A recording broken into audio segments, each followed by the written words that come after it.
Well, a very good morning to all, and today we start with the fourth chapter from your text, chapter titled Albert Einstein at School by Patrick Pringle.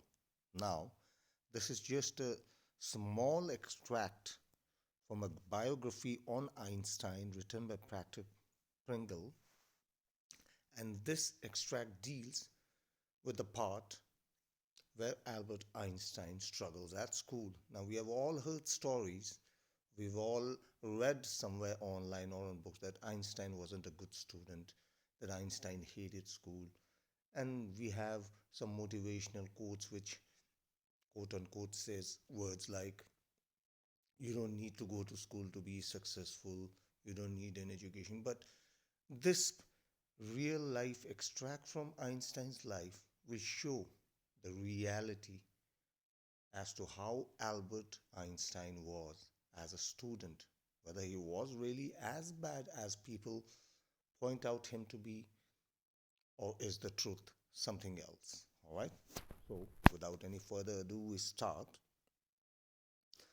Albert Einstein, 1879 to 1955, is regarded as the greatest physicist since Newton. In the following extract from the young Einstein, the well known biographer Patrick Pringle describes the circumstances which led to Albert Einstein's expulsion from a German school. So he was actually expelled. Now, what are the episodes that led to his expulsion? So we go through the text. In what year, Einstein asked the history teacher, did the Prussians defeat the French at Waterloo? I don't know, sir. Why don't you know? You haven't told it often enough. I must have forgotten. Did you ever try to learn? Asked Mr. Brown. No, sir, Albert replied with his usual unthinking honesty. Why not? I can't see any point in learning dates. One can always look them up in a book. Mr. Brown was speechless for a few moments. You amaze me, Einstein, he said at last. Don't you realize that one can always look most things up in books? That applies to all the facts you learn at school. Yes, sir. Then I suppose you don't see any point in learning facts. Frankly, sir, I don't, said Albert. Then you don't believe in education at all. Oh, yes, sir, I do. I don't think learning facts is education. In that case, said the history teacher with heavy sarcasm, perhaps you will be so kind as to tell the class the Einstein theory of education. Albert flushed. I think it's not the facts that matter, but ideas, he said. I don't see the point in learning the dates of battles, or even which of the armies killed more men. I'll be more interested in learning why the soldiers were trying to kill each other. That's enough. Mr. Braun's eyes were cold and cruel. We don't want a lecture from you, Einstein. You'll stay in for an extra period today. Although I don't imagine it will do you much good. It won't do the school any good either. You're a disgrace. I don't even know why you continue to come. It is not my wish, sir, Albert pointed out. Then you are an ungrateful boy and ought to be ashamed of yourself. I suggest you ask your father to take you away. Albert felt miserable when he left school that afternoon. Not that it had been a bad day. Most days were bad now, anyway. But because he had to go back to the hateful place the next morning. He only wished his father would take him away, but there was no point in even asking. He knew what his answer was going to be. He would have to stay until he had taken his diploma. Going back to his lodgings did not cheer him up. His father had so little money to spare that Albert had been found a room in one of the poorest quarters in Munich. He did not mind the bad food and lack of comfort, even the dirt and squalor, but he hated the atmosphere of slum violence. His landlady beat her children regularly, and every Saturday her husband came drunk and beat her. Alright, so The story begins with Albert Einstein in school, or he is actually attending a history class taught by Mr. Brown. And he was asked certain dates, and Albert says he doesn't remember. And he even admits that he didn't even try to remember because he does not believe in learning facts. He says that facts are always there, right? He can always open a book and look up dates. There's no real education in that. For Albert, education was talking about ideas, all right, discussing ideas and creating, not about learning which is already there in the books. And so, because of his rebellious attitude, he was not liked much by his history teacher. He even went to the point of saying that, why don't you leave school? Why are you wasting your time here? And Albert agrees. He says, yes, I am wasting my time here. I don't like being here. But I have no choice because his father would not let him come back until he had finished his diploma. And so you can see that Albert doesn't have a very gala time in school, in classes where he is. I can even go on to see the word hated to an extent because, in the eyes of the teacher, he was the most rebellious student who does not want to contribute. He knows that he is wrong, but then he said that education is about ideas and not learning facts. And his financial conditions weren't in any good condition either. His father was not very rich, and so he was staying in one of the poorest quarters in Munich. His landlady used to beat her children every day, and every Saturday, the landlady's husband would come and beat the landlady. It was not a very pleasant atmosphere, neither at school nor at the place where he was living. But at least you can have a room of your own, which is more than I can say, said Yori when he called round in the evening. At least you lived among civilized human beings, even if they are all poor students, said Albert. So he has a friend named Yuri, all right, and maybe Albert told Yuri about the conditions of his life and how he hated it, and so Yuri was trying to cheer him up by telling him that at least you have a place of your own. I live in a hostel, and Albert replies that at least you live among educated, civilized human beings. They are not all civilized, Yuri replied. Did you hear that one of them was killed last week in a duel? What happens to the one who killed him? Nothing, of course. He's even proud of it. His only worry is that the authorities have told him not to fight any more duels.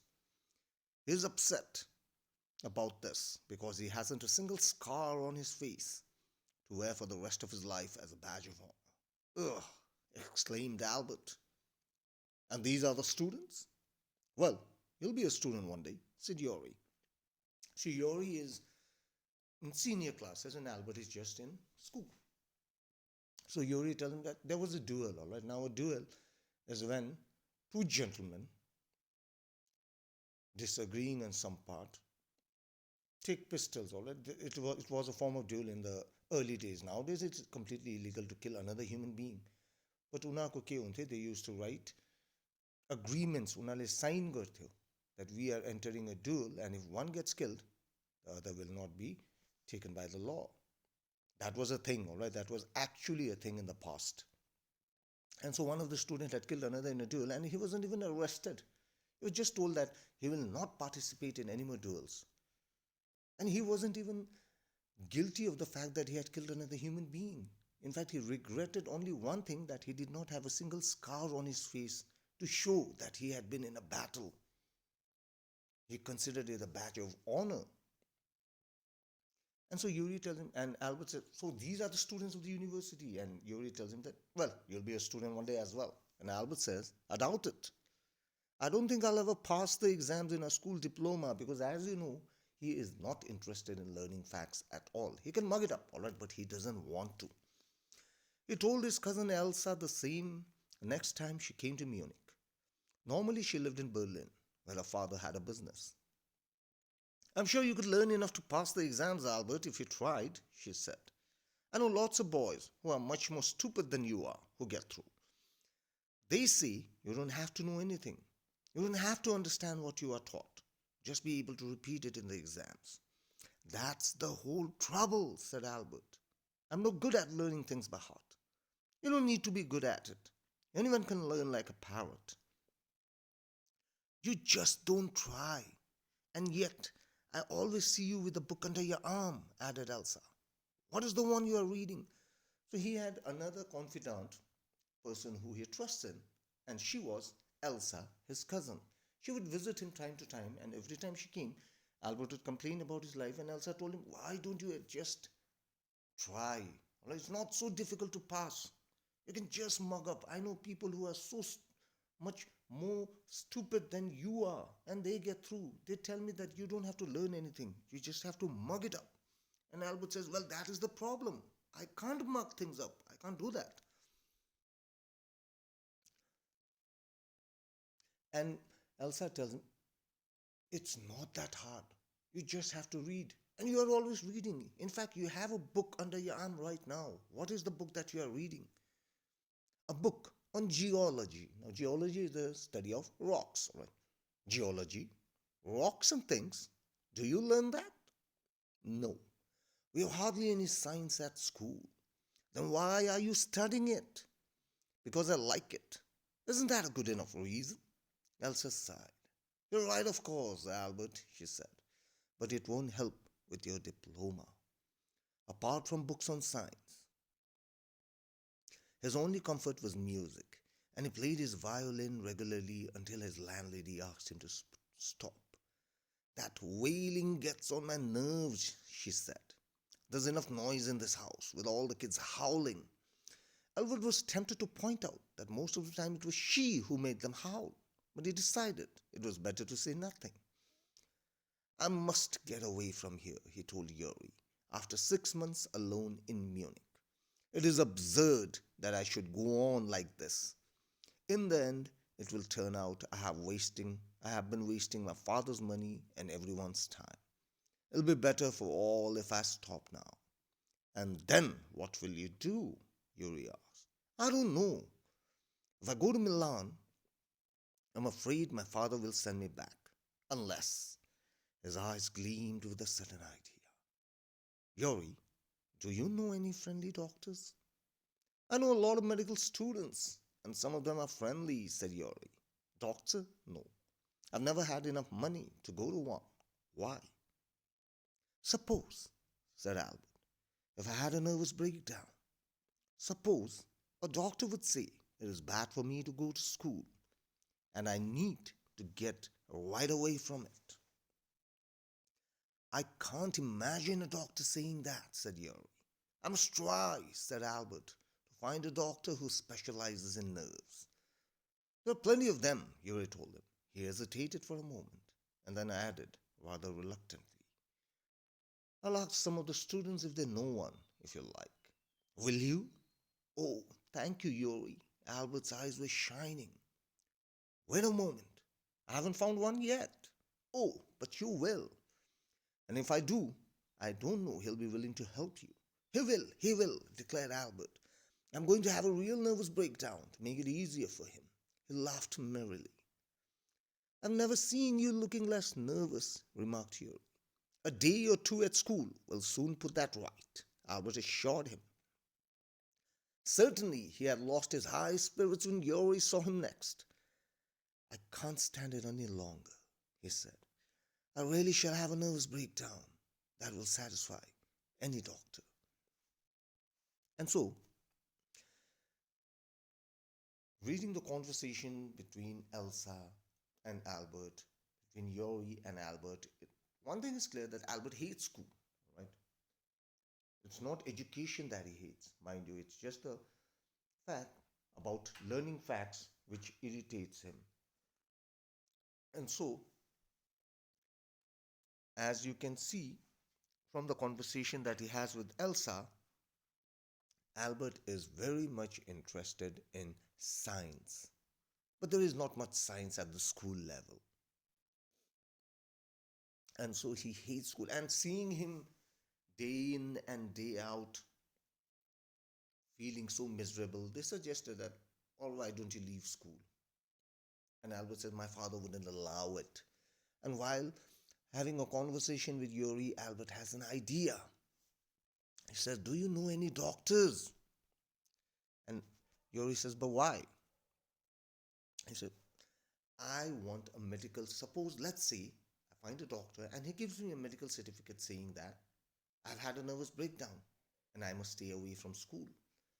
And Yuri thinks it's a bad idea that no doctor would see him. But looking at Albert in such a miserable state, he said, "Fine, I'll find you a doctor. I'll try." And Albert is very happy and he starts thanking Yuri. And Yuri says that, "But I haven't found you one." But Albert is very positive. He says, "No, no, no. I know you will find me one. I know that doctor will help me out. I know that I will have a nervous breakdown because the school is going to get the best of me." And the next time Yuri saw him, it really looked like Albert was having a nervous breakdown. He had very bad days in school and he looked miserable. And he says that very soon I'll have a real nervous breakdown.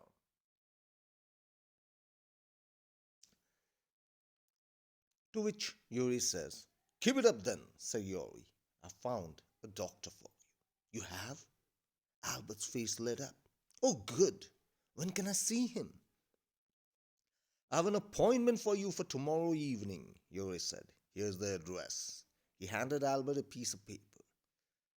"Dr. Ernest Whale." "Is he a specialist in nervous troubles?" asked Albert. "Not exactly," Yuri admitted. "As a matter of fact, he only qualified as a doctor last week. You may even be his first patient." "You knew him as a student then?" "I've known Ernest for years." Yuri hesitated for a few moments. "He's not a fool," he warned Albert. "What do you mean?"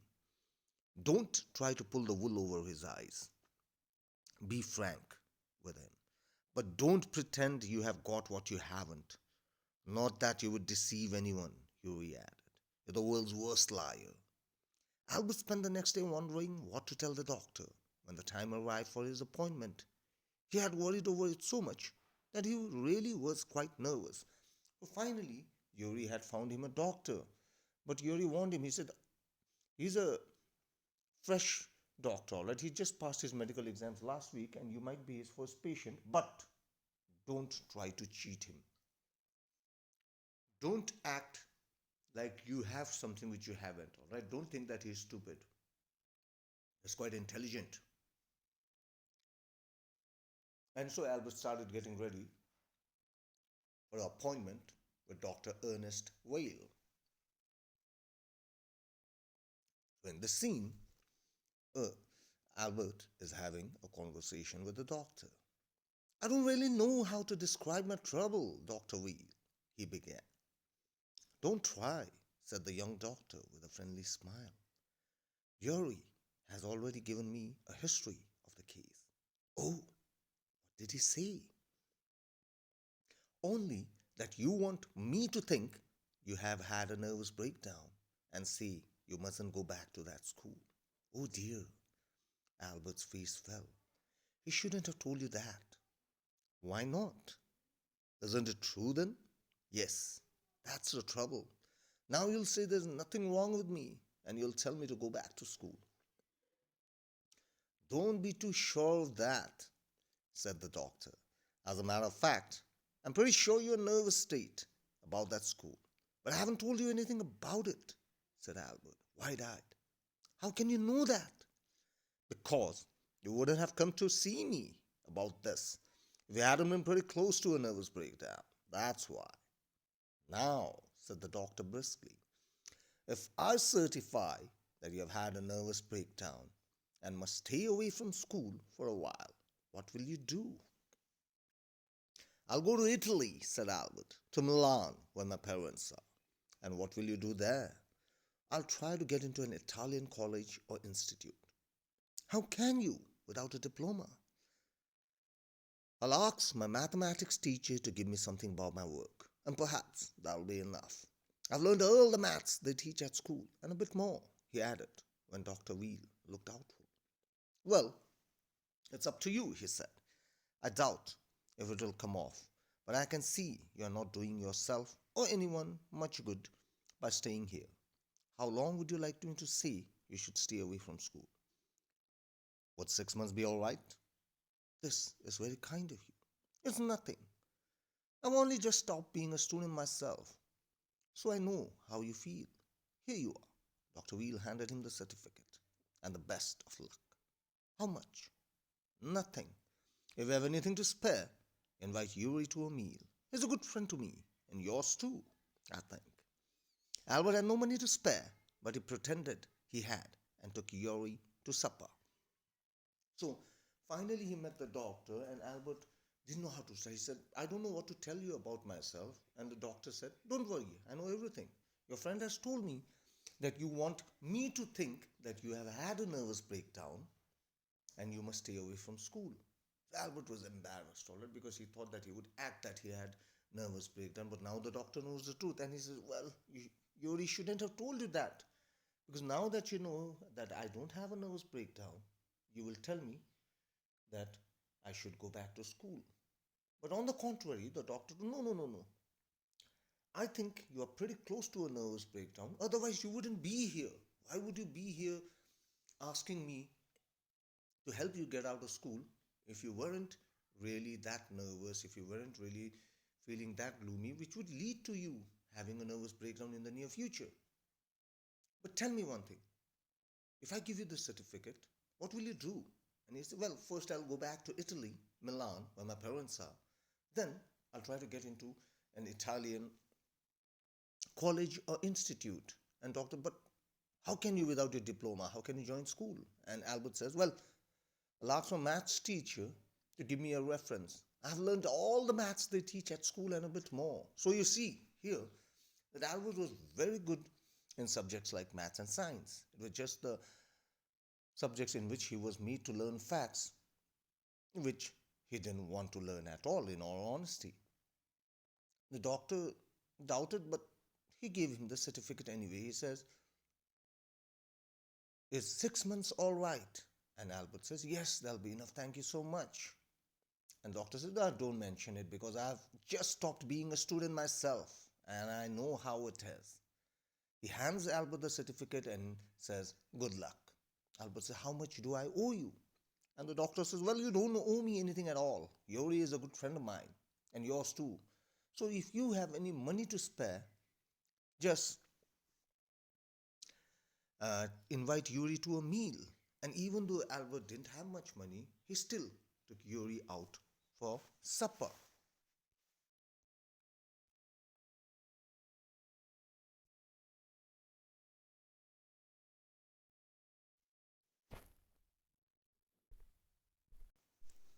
So now Albert has the certificate that he needs. Isn't it wonderful? He said after showing Yuri the certificate. Yes, it's fine, Yuri agreed. 6 months is a good period. This way, you won't actually be leaving the school, so if the worst comes to the worst, you'll be able to come back and carry on for your diploma. I'll never go back to that place, Albert assured him.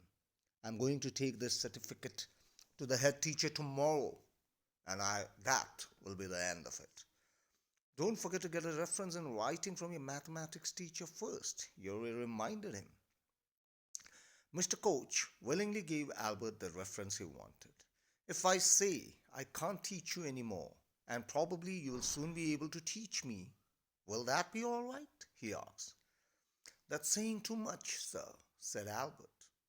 It's only the truth, but all right, I'll put in more seriously.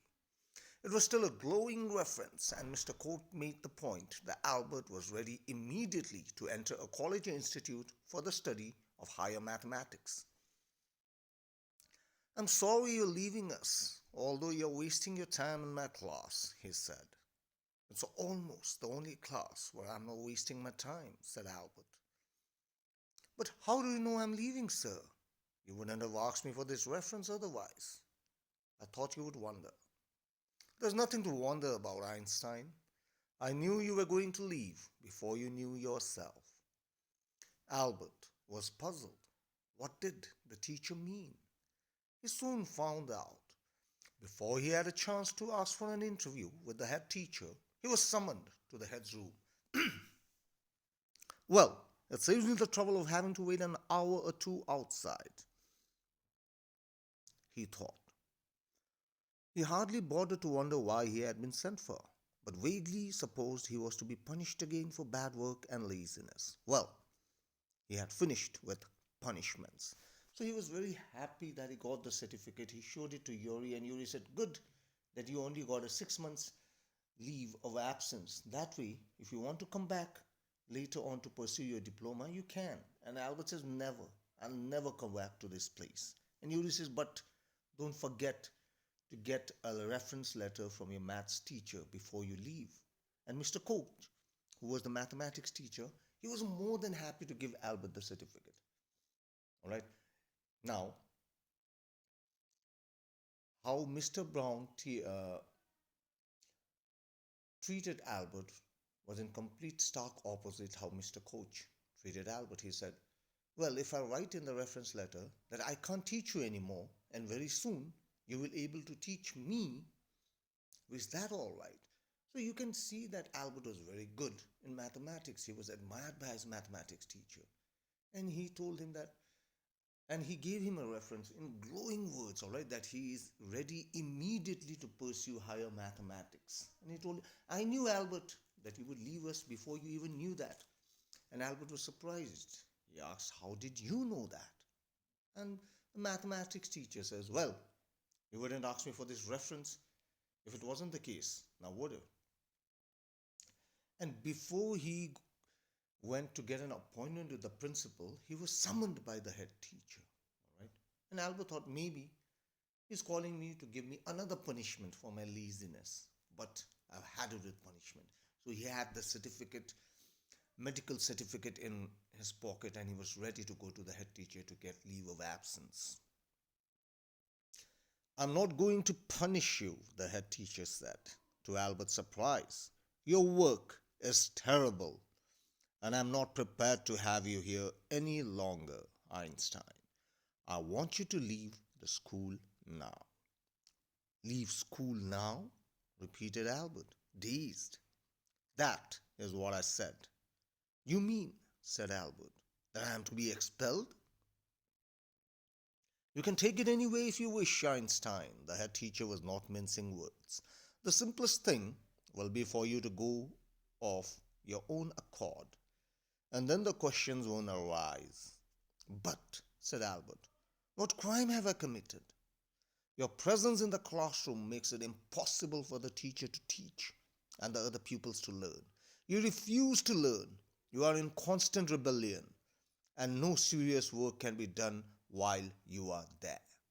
Albert felt the medical certificate almost burning a hole in his pocket. So all the trouble he went through to get the medical certificate so that he could leave school was of no use in ways, because he was getting expelled.